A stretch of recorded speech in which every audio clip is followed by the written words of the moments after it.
Pabor ba ka nga manghatag og laki kung 50? I don't agree with that at all because This is for economic of the human. That should be for a healthy and environmental.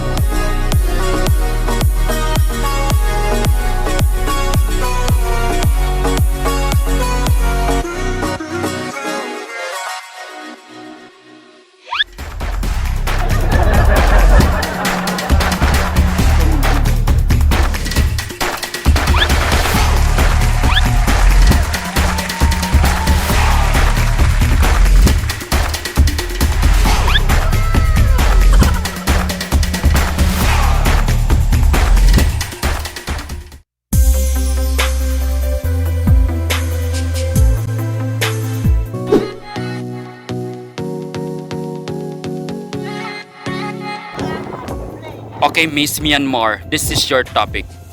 Climate change. thank you for wonderful question. I think climate change is a global warming to change the world, to change the universe. But I think it's a privilege to use my capability to work this world away this pandemic because I know I need it. Thank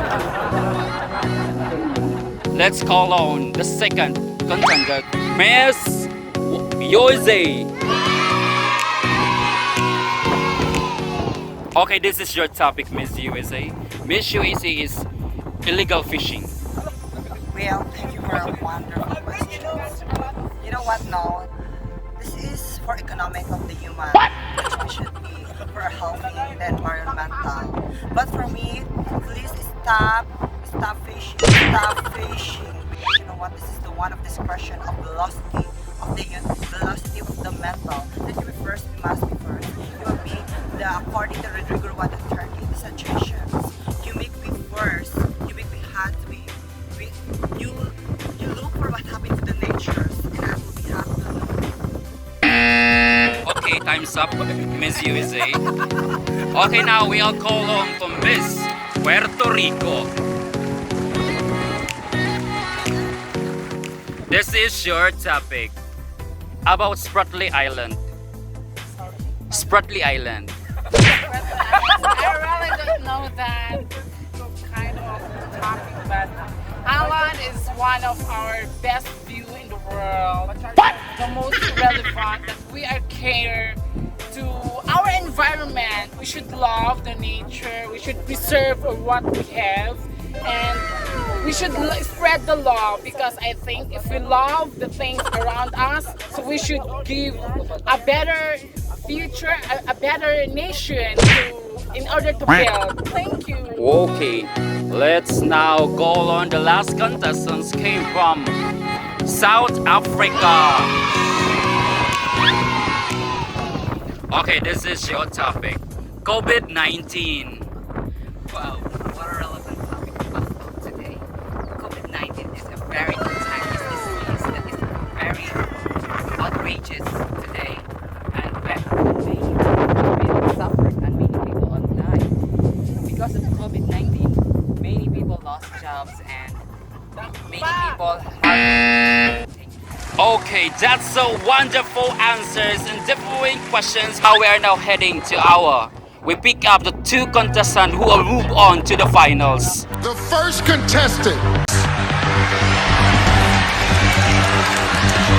Puerto Rico.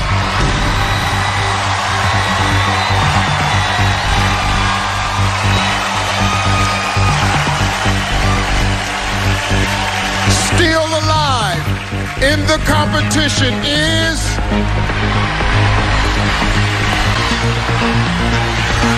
South Africa.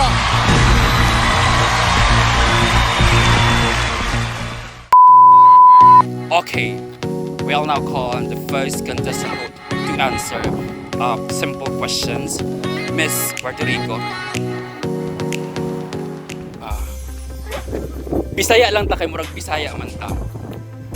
Pabor ba ka nga manghatag og laki kung 50? It's a nerve-wracking. Well, absolutely, if young people is difficult to find who needs is some kind of money that we're involving to them.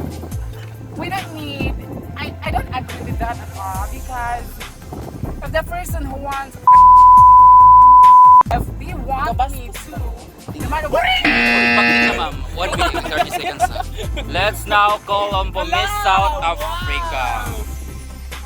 Ako ang Miss Universe. This is your question, sa relevant question Bisaya gihapon. Okay. Pabor ba ka nga ang mga bayot pakasuhan kung manitsit rag lalaki? For me, it is not. Because May translator ako nito. Translator. kailangan mo. Uy, baka ring. Okay. Okay, wala na cancer ang atong Miss South Africa. Gusto na mo answer ka? O ganga, gusto man ABCD? Wala. Yes, ano ba ABCD? Tagalog po. Okay. Na